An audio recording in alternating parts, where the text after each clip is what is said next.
Welcome to me ఇంటి నేస్తం Lavanya. Upcoming రివ్యూలోకి వెళ్ళిపోదాం. మనోహరి డాబాపై నుండి కింద పడిపోయినట్టు కలగనడంతో ఒక్కసారిగా ఉలిక్కి పడుతుంది. ఆంటీ, మనోహర్ ఆంటీ, బట్టలన్నీ పూర్తయిపోయాయి అని చెప్పి అమ్ము అనడంతో ఇంతలో అమర్, అమ్ము నువ్వెందుకు బట్టల్ని ఆరేస్తున్నావు? మనోహరి, నువ్వు యాదమ్మ కేర్ టేకర్స్గా ఈ ఇంట్లో ఉన్నారు. ఇలాంటి పనులన్నీ పిల్లలకి ఇంకొకసారి చెప్తే బాగోదు మనోహరి అని చెప్పి అమ్ముని అక్కడి నుండి తీసుకువెళ్ళిపోతారు అమర్. ఇంతలో ఆరు పాప అలాగే రాజుగారు ఇంటికి రావడంతో పిల్లలందరూ చాలా సంతోషపడుతూ ఉంటారు. మనోహరి మెట్లు దిగి కిందికి వచ్చేసరికి ఇక యాదమ్మ, అమ్మో ఎలా తప్పించుకుంది మనోహరి, అమర్ సార్ పైకి వెళ్ళారు అనేలోపు, యాదమ్మ పిల్లలందరికీ వాళ్ళకిష్టమైన స్నాక్స్ చెయ్యి అని అంటారు రాథోడ్. ఏంటి రాథోడ్, నువ్వు చెప్తున్నావేంటి? పిల్లలకి ఏం కావాలో నాకు తెలుసు అనగానే, ఏం తెలుసు మనోహరి నీకు? వాళ్ళు సరిగా ఫుడ్ తినక రాజుగారు దగ్గర ఉన్న ఆశ్రమంలో ఉన్న ఒక ఆమె వంట చేస్తే కడుపు నిండా భోజనం చేశారు. సార్, ఇలా అంటున్నాన్ని ఏమీ అనుకోవద్దు. పిల్లల విషయంలో ఈ యాదమ్మ మనోహరి గారు సరిగా పట్టించుకోవటం లేదు. వాళ్ళిద్దరే ఎప్పుడో ఏదేదో మాట్లాడుకుంటారు అని చెప్పి రాథోడ్ అనగానే, ఇంత ధైర్యం ఏంటి ఈ రాథోడికి అని అనుకుంటుంది. అవును మనోహరి, యాదమ్మ నీకు వయసు అయిపోతే ఆశ్రమానికి వెళ్ళిపో, ఇంకొక వంట మనిషిని పెట్టుకుంటాము. అలాగే ఆరు పాప కూడా వచ్చారు. అలాగే ఆ పాప వాళ్ళ అమ్మ మనకిష్టమైన ఫుడ్ని ప్రిపేర్ చేసి పంపించినప్పుడు తన్ని ఇక్కడ జాగ్రత్తగా తనకిష్టమైన వంటలన్నీ చేయాలి. వెళ్ళి ఆ పని చేయండి అని అంటారు అమరేంద్ర. ఇద్దరు లోపలికి వెళ్ళిపోతారు. ఇక ఆరు పాప పిల్లలతో చాలా సంతోషపడుతూ, అక్క అక్క స్కూల్కి టైం అయింది వెళ్దామా అనగానే, ఈరోజు అక్క వాళ్ళకి కాలేజీ లేదు, మనకు కూడా స్కూల్ లేకపోతే బాగుండు కదా అని చెప్పి అంటూ ఉంటుంది. ఇక అంజు, అక్క నువ్వు ఇలా స్కూల్కి వెళ్లకుండా ఉంటే వెనకాలే ఉండిపోతావు.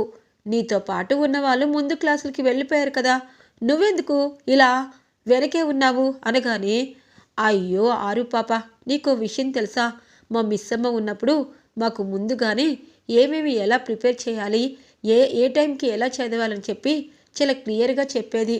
నేను ఆల్రెడీ కొంచెం వెనక బెంచి స్టూడెంట్నే, కానీ ఎప్పుడూ పాస్ అయిపోయేదాన్ని. కానీ ఇప్పుడు మా మిస్సమ్మ లేకపోవడం మా అందరికీ చాలా దిగులుగా ఉంది. మిస్సమ్మ మాతో చిన్నపిల్లల ఆడుతుంది, పాడుతుంది, కొట్లాడుతుంది, మమ్మల్ని చాలా బాగా చూసుకునేది అనగానే, మీ మిస్సమ్మ అంటే అంత ఇష్టం ఉన్నప్పుడు మీ మిస్సమ్మ ఎందుకు వెళ్ళిపోయింది అని అంటుంది ఆరు పాప. పాపం ఆ మాటలన్నీ విన్న అమరేంద్ర బాధపడుతూ తన రూమ్లోకి వెళ్ళిపోతారు. సరే సరే, ఈరోజు మనం కూడా లీవ్ పెట్టమని డాడీకి అడగాలి అనగానే, నేను అడుగుతాను అని చెప్పి ఆరు పాప అమర్ రూమ్కి వస్తుంది. అమర్ బాధపడుతూ ఉంటారు. ఏంటి అంకుల్ పైకి వచ్చారు, అయినా ఎందుకు ఎప్పుడు డల్గా ఉంటారు? అలాగే అక్క వాళ్ళు అన్నయ్యలు కూడా ఎప్పుడు మిస్సమ్మ మిస్సమ్మ అంటారు. ఇంతకీ ఆ మిస్సమ్మ ఎవరు అంకుల్? మిస్సమ్మ నేను చూడాలి అనగానే, వద్దమ్మా స్కూల్కి టైం అయింది అనగానే, ఈరోజు హాలిడే తీసుకుంటాను, ఒక్కసారి మిస్సమ్మని చూపించండి, మిస్సమ్మ ఫోటోని చూపించండి ప్లీజ్ ప్లీజ్ అని అంటూ ఉంటుంది ఆరు పాప. అమరేంద్రకి ఇక అరుంధతి గుర్తుకొస్తుంది. తనకి ఏదైనా కావాలంటే చాలా స్వీట్గా ప్లీజ్ అండి అని బ్రతిమలాడింది గుర్తు చేసుకొని ఇక కబ్బోర్డ్లో ఉన్న ఫోటోని తీసుకురాబోతూ ఉంటే ఇంతలో ఆరు బుజ్జమ్మ అని పిలుపు వినిపిస్తుంది. రాథోడ్ రావడంతో ఇక ఏంటి అంకుల్ అని చెప్పి అంటుంది, నీ కోసం మనోహరి స్నాక్స్ చేసింది, రారా అని చెప్పి ఇక పాపని రాథోడ్ తీసుకువెళ్ళడంతో పాపం అమర్ ఆ ఫోటోని అలాగే బెడ్పై పెట్టేస్తారు. ఇక ఆరు పాప వచ్చి మనోహరి ఇచ్చిన స్నాక్స్ తిని, ఏమీ బాగాలేదంటే మీరు చాలా పెద్దవారు కదా, ఇంకా బాగా వంట చేయాలి కదా, అందుకే అక్క వాళ్ళు మా అమ్మ పెట్టిన స్నాక్స్ అలాగే మా అమ్మ వండిన వంట తింటున్నారు. చూడండి, పిల్లలకి అమ్మలు ఇష్టమైన వంటలు చేసి వాళ్ళని చాలా చాలా బాగా చూసుకోవాలి, కానీ మీరు మాత్రం అలా కనిపించడం లేదు అనగానే, అబ్బో చిన్నారి ఆరు పాపకి చాలా తెలివితేటలే, కరెక్ట్గా చెప్పావు ఆరు బుజ్జమ్మ అని అంటూ ఉంటుంది అమ్ము. అమ్ము, ఆ పాప ఏదో చిన్నది అలా అంటే మీరేంటి అనగానే, ఉన్నదే చెప్పింది కదా, ఈ స్నాక్స్ నువ్వు యాదమ్మే తినండి అని చెప్పి నలుగురు పిల్లలు ఇక గార్డెన్లోకి వచ్చి ఆడుకుంటూ ఉంటారు. ఏంటి చెబ్బా, పిల్లలకి నోరెక్కువైంది. ఆ బాగీ కూతురు అరుంధతి నన్ను ఇంటి నుండి పంపించేయాలని పెద్ద ప్లానే వేస్తుంది. ఇంకా 5 సంవత్సరాలే ఉన్నాయి, కానీ అది మాత్రం నేను చేసిన వంటని కనీసం ముట్టుకోలేదు అనగానే, అదే కదా జన్మ జన్మల కోపం అంటే, నీ మీద అరుంధతికి కోపం ఉంది అనగానే, సరే ముందు ఆ అరుంధతి 5 సంవత్సరాల పిల్లగా నా ఇంటికి వచ్చింది కదా అనగానే, నీ ఇల్లని నువ్వు అనుకుంటున్నావు, కానీ అది నీ ఇల్లు కాదు, ఇది నీ అరుంధతి బాగి ఇల్లని నాకు ఇప్పుడిప్పుడే అర్థమవుతుంది. చూడు మనోహరి, మన ఇద్దరిని ఇంటి నుండి గెంటేసే రోజులు త్వరలో రానున్నాయేమో అనగానే, చెబ్బా ఎందుకలా మాట్లాడతావు? ఒకప్పుడు అమ్మకి గద్దుతో ఎలా పొడిపించావో ఆరుకు కూడా అలాగే పొడిపించు అనగానే, అవునా, అలా చేస్తే ఒకవేళ ఆ ఆరు పాప ఇక్కడికి రాకుండా ఉంటుంది కదా, వాళ్ళమ్మ అలాగే పిల్లలు కూడా అరుంధతి విషయంలో రాకుండా జాగ్రత్త పడతారు అని అంటుంది యాదమ్మ. సరే మళ్ళీ రాబందుని పిలువు, రాబందు గోళ్ళు దాని బుగ్గల్లో గుచ్చుకోవాలి అని అంటుంది మనోహరి. ఇక గార్డెన్లో ఆడుకుంటున్న ఆరు పాప పిల్లలందరినీ చూసి మనోహరి ఇంకొకసారి రాబందుని పంపిస్తుంది యాదమ్మతో. ఇక అరుంధతికి 5 సంవత్సరాలు రావడంతో, ఇక అద్భుతమైన శక్తులు లభించడంతో ఆ రాబందుని చీల్చి చెందాడుతూ ఉంటుంది. అమ్ము ఆకాష్ ఆనంద్ అందరూ ఇక అరుంధతిని చూసి షాక్ అవుతారు. ఒకప్పుడు నా మీద రాబందు వస్తే నేను భయపడ్డాను, కానీ చిన్నపిల్లైనా ఎలా పోరాడుతుందో అని అనుకుంటారు. ఇటువైపు అమర్ మాత్రం బయటికి వచ్చేసరికి రాబందుతో పోరాడుతున్న ఆరు పాపని చూస్తారు. పాప అని చెప్పి తన్ని ఇక పక్కకి లాగి ఆ రాబందుని షూట్ చేసేస్తాడు. రాబందు చచ్చిపోయి కింద పట్టడంతో ఒక్కసారిగా యాదమ్మ షాక్ అవుతుంది. ఇక అక్కడి నుండి కోపంగా లోపలికి వెళ్ళిపోతూ, మనోహరి, అప్పుడు కాలసర్పం, ఇప్పుడు రాబందుని నీ వల్లే చంపించాను. ఇప్పుడు అమర్ చేతిలో నా రాబందు చనిపోయింది. ఒక్కొక్క పవరు పోయిందంటే నీకంటే హీనమైన బ్రతికొస్తుంది అనగానే, చెబ్బా నాకంటే హీనమైన బ్రతికేంటి అనగానే, మరే ఇక్కడ నువ్వు కేర్ టేకర్ కాదు, పని మనిషిగా కూడా పనికిరావని అర్థమైంది. ఎందుకంటే అరుంధతిని చంపావు, సరితే బాగి వచ్చింది, బాగిని ఇంటి నుండి వెళ్ళగొట్టినా అమర్ మాత్రం నీ వైపు కన్నెత్తి కూడా చూడటం లేదు. నిన్ను పట్టుకొని నా శక్తులన్నీ ఒక్కొక్కటి ఈ ఇంటికి దారపోసేస్తున్నాను. ఇప్పుడు 2 శక్తులు పోయాయి, 3వ శక్తి పోయింది అంటే ఖచ్చితంగా బాగీ కూతురు అదే అరుంధతి అద్భుతమైన శక్తులకి నన్ను పాతాళానికి పాతేస్తుంది అని అంటుంది యాదమ్మ. నువ్వేమీ కంగారు పడద్దు, రాబందుని బ్రతికించే అనగానే, ఎక్కడైనా ప్రపంచంలో నలుమూలైనా చచ్చిపోయిన వాళ్ళని బ్రతికించిన మనోహరి, కొంచెం ప్రాణం ఉంటే తప్పదు అని అంటూ ఉంటుంది యాదమ్మ. ఇక పాప రాబందుతో పోరాడగానే అందరూ పాపం పాపని చూస్తూ, నీకు చాలా ధైర్యం ఉంది ఆరు, ఒకప్పుడు నాకు కూడా అనగానే, అక్క మీకెప్పుడైనా భయం వేస్తే నాకు చెప్పండి, మా అమ్మకి కరాటే వచ్చు, ఎవరైనా వస్తే కరాటే ఆడుతుంది. మా అమ్మ చాలా అంటే చాలా మంచిది, ఎప్పుడు మా నాన్న గురించి బాధపడుతూ ఉంటుంది అనగానే, మీ నాన్న కూడా ఉన్నారా అని అంటూ ఉంటారు. ఇక పిల్లలు, ఉన్నారో లేరో తెలీదు, కానీ మా అమ్మ మాత్రం అని చెప్పి ఇక ఆగిపోతుంది ఆరు పాప. స్కూల్ బ్యాగ్ అమరేంద్ర దగ్గర వాళ్ళ రూమ్లో పెట్టేయడంతో స్కూల్ బ్యాగ్ కోసం అమరేంద్ర రూమ్కి వస్తుంది. బెడ్ పైన బాగీ ఫోటోని చూసేస్తుంది ఆరు పాప. ఒక్కసారిగా షాక్ అవుతుంది. మిస్సమ్మ అని అనేది మా అమ్మ బాగీనా, కానీ సుమతి అని చెప్పమంది. అంటే ఇది నా కుటుంబమా, మా డాడీనా, నా అక్కలా? అమ్మెందుకు అబద్ధం చెప్పింది? ఆశ్రమంలో అమ్మ ఎందుకుంది? అమ్మ చేసిన వంట తినగానే మిస్సమ్మ గుర్తుకొస్తుంది అంటే మా అమ్మే మిస్సమ్మ అన్నమాట. ఎందుకు ఇక్కడికి మా అమ్మకి ఇంత దూరం పెరిగింది? ఏమైంది? ఖచ్చితంగా ఈరోజు మా నాన్నని, మా అమ్మని, నా అక్క చెల్లెల్ని నేను కలపాలి. ఎందుకంటే అమ్మ ఎందుకు నాకు అబద్ధం చెప్పింది, వీళ్ళు కూడా అమ్మని ఎందుకు మిస్ అయ్యారు అన్నది నాకు తెలీదు, కానీ నాకు అందరూ కావాలి అని చెప్పి ఇక ఆరు పాపం బ్యాగ్ తీసుకొని ఎమోషనల్గా కిందికి వస్తుంది ఆరు పాప. ఏంటి బ్యాగ్ తీసుకున్నా వెళ్ళిపోతావా ఈవినింగ్ దాకా అనగానే, సరే ఈవినింగ్ దాకా ఉండాలి అంటే మనం ఆశ్రమానికి వెళ్దాము అని అంటుంది. ఎందుకు ఆశ్రమానికి అని అంటారు రాథోడ్. అయ్యో, మీరు అందరూ ఈరోజు ఆశ్రమానికి రండి, మీకు ఒక ముఖ్యమైన వ్యక్తిని చూపిస్తాను అనగానే, ఎవరా వ్యక్తి? మీ అమ్మ అని అంటారు. అలాగే అనుకోండి, అందరూ త్వరగా పదండి అని చెప్పి ఇక ఆరు పాప చాలా తెలివిగా అమరేంద్ర రాథోడ్ పిల్లల నలుగురిని ఆశ్రమానికి తీసుకొస్తుంది.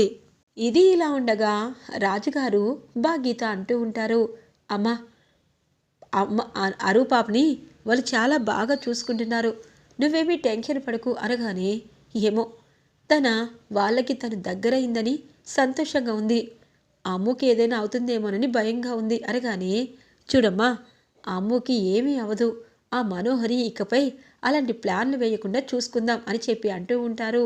ఇక కరుణ అంటుంది, ఏంటే నువ్వు ఇంత తింగరిదానివి, ఆ పంతులు గారి అడ్రస్సు కనుక్కున్నావా అనగానే, ఆ పంతులు ఇప్పుడైతే నిజం చెప్పకుండా ఉంటాడా అని అంటుంది బాగి. ఆ పంతులు అబద్ధం చెప్పాడేమో నాకు డౌటు, ఆ మనోహరి దాని పక్కనున్న యాదమ్మ ఇద్దరూ కలిసి నిన్ను ఇంటి నుండి గెంటేయాలని పంతులతో జగన్నాటకం ఆడొచ్చు కదా, ఇలా ఎందుకు ఆలోచించవే అనగాని, అదంతా కాదు, నేను కొన్ని రోజులు నా ఇంట్లోనే వంట చేసుకొని వాళ్ళకి దగ్గరగా ఉంటాను, మళ్ళీ బురకా వేషంలో వంట మనిషిగా వెళ్తానే అనగానే, నోరు మూయవే, నీ వాళ్ళతో నీకు ఉండాలని ఇంతగా ఉన్నా నువ్వేమో పిల్లల కోసం ఆలోచిస్తాను అంటావు, అది నిజమా అబద్ధమా అనేది వేరే వాళ్ళకు కూడా కనుక్కోవటం లేదు, ఇంకొకసారి అమ్ము జాతకం అలాగే ఆరు జాతకం పట్టుకొని మనం ఎవరి దగ్గరికైనా వెళ్దామే, మంచి మంచి స్వామీజీలు అలాగే అంతకుముందు మీ దగ్గర ఉన్నా అనగానే, నిజమే కరుణ, ఇంకొక స్వామీజీని కలుద్దాంలే అనేలోపు అమ్మా అమ్మా అని పరిగెత్తుకుంటూ వస్తుంది. ఏంటి ఆరు, నువ్వు స్కూల్కి వెళ్ళలేదా అని అంటుంది కరుణ. లేదంటీ, అమ్మా మీరిద్దరూ బయటికి రండి అని చెప్పి చక్కగా చెయ్యి పట్టుకొని బయటికి తీసుకొస్తుంది. ఎదురుగా అమరేంద్ర పిల్లలు కనిపించడంతో బాగి ఒక్కసారిగా షాక్ అయిపోతుంది. మిస్సమ్మా అని అంటారు పిల్లలు. బాగి అని చెప్పి అందరూ అనగానే, అంటే మా అమ్మే మిస్సమ్మ అన్నమాట, ఇది నాకు తెలిసింది. అమ్మ ఎందుకు నాకు అబద్ధం చెప్పావు, మా నాన్న నాకు అక్కలు అందరూ ఉన్నా ఇక్కడ ఆశ్రమంలో ఎందుకుంటున్నాము అని అంటుంది ఆరు పాప. ఇక బాగి ఏమీ సమాధానం చెప్పుకోలేక ఇక పాపతో వెళ్ళాలనుకుంటే అమరేంద్ర చెయ్యి పట్టుకుంటారు. చూడు మిస్సమ్మ, 5 ఏళ్ళు నా పాపను నాకు దూరం చేశావు, కానీ ఇప్పుడు ఎందుకు వెళ్తున్నావు అన్న సంగతి నేను అడగను, కానీ నువ్వు వెళ్తే నేను ఊరుకోను అనగానే పిల్లలందరూ, మిస్సమ్మ నువ్వెక్కడికి వెళ్ళొద్దు, మేమేదైనా తప్పు చేస్తే సరిదిద్దుకుంటాము, అలాగే ఆరు పాప మా చెల్లెలు, అలాగే నువ్వే ఆరు పాప తల్లివని మాకు తెలీదు, నిజంగా నువ్వు ఇక్కడ అందరికీ దూరంగా ఎందుకు ఉంటున్నావు మిస్సమ్మ అని పిల్లలు పాపం బాగీని పట్టుకొని బాధపడుతూ ఉంటారు.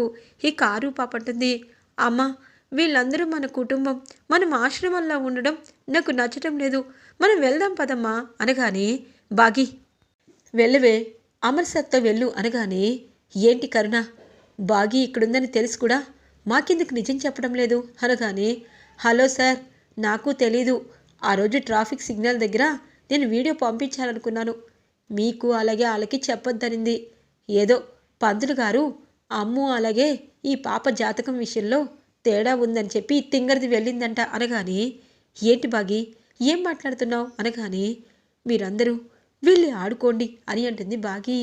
పిల్లలందరూ చాలా సంతోషంగా ఆడుకుంటూ ఉంటే, చూడు బాగి, నువ్వు పంతులు గారు ఏదో చెప్పారని వెళ్ళిపోయావా, అసలు ఏం చెప్పారు అనగానే జరిగింది చెప్తుంది.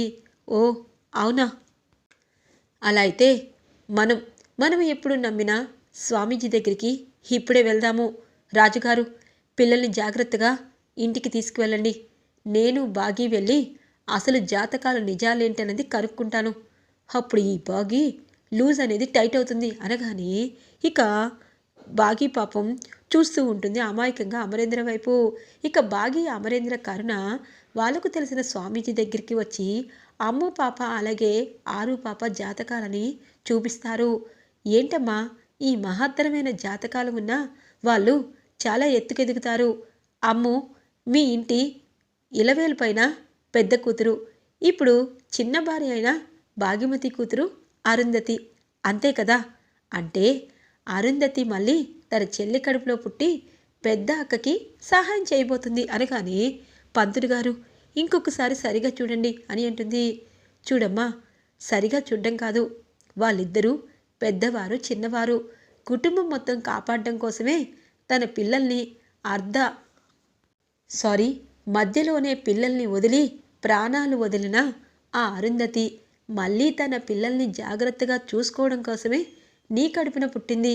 అలాంటి ఆ పాప వాళ్ళకి దూరంగా ఉంటే ప్రమాదాలు ఉండవని చెప్పి మేమనుకుంటున్నాము. తమ జాతకంలో ఉంది ప్రమాదం అని మీరు అనుకుంటున్నారు. ఎవరు చెప్పారు, ఎందుకు చెప్పారు, ఎలా చెప్పారు అని అడుగుతారు స్వామీజీ. బాగి ఒక్కసారిగా షాక్ అవుతుంది. ఇక సరిపోయిందా మిస్ అమ్మ, జాతకాలు తడిసిపోయాయా? నీకు ఆరు పుట్టిందని చాలా సంతోషపడ్డావు, మళ్ళీ ఆరుని ఇంటి నుండి దూరం చేశావు. ఇలా ఫేక్ బాబాలు చాలామంది ఉంటారు. అలాగే వేరే వాళ్ళు డబ్బులు తీసుకొని కూడా ఇలా అబద్ధం చెప్తారు. ఇప్పుడు మన స్వామీజీ వాళ్ళ జాతకాలు చూసి వాళ్ళ గురించి చెప్పారు. ఇప్పుడేం చేస్తావు? తనకి అక్కల్ని అమ్మల్ని 5 ఏళ్ల నుండి దూరం చేసిన తన జ్ఞాపకాల్ని మళ్ళీ తిరిగిస్తావా అని అంటారు అమరేంద్ర. ఇక బాగీ పాపం బాధపడుతూ అమర్ని హక్ చేసుకుంటుంది. తప్పు చేశాను, పిల్లల్ని 5 సంవత్సరాలు చూసుకోలేకపోయాను అని అంటుంది. ఇకపై ఇలాంటివి చెయ్యొద్దు సరేనా అని చెప్పి బాగీని ఇక ఆశ్రమానికి తీసుకొచ్చి పిల్లలతో సహా ఇంటికి బయలుదేరుతారు మన అమరేంద్ర. ఇకపై బాగీ ఇంటికి రావడంతో మనోహరి చెంబ ఎలా ఎలా బాగీని మరోసారి బయటికి పంపించాలనుకుంటారు. ఇక బాగీ మనోహరికి ఎలాంటి కౌంటర్లు ఇవ్వబోతుందన్నది రాబోయే రివ్యూలో రాబోతున్నాయి. ఈ రివ్యూ నచ్చినట్టయితే లైక్ చేసి సపోర్ట్ చేయండి. Thanks for watching.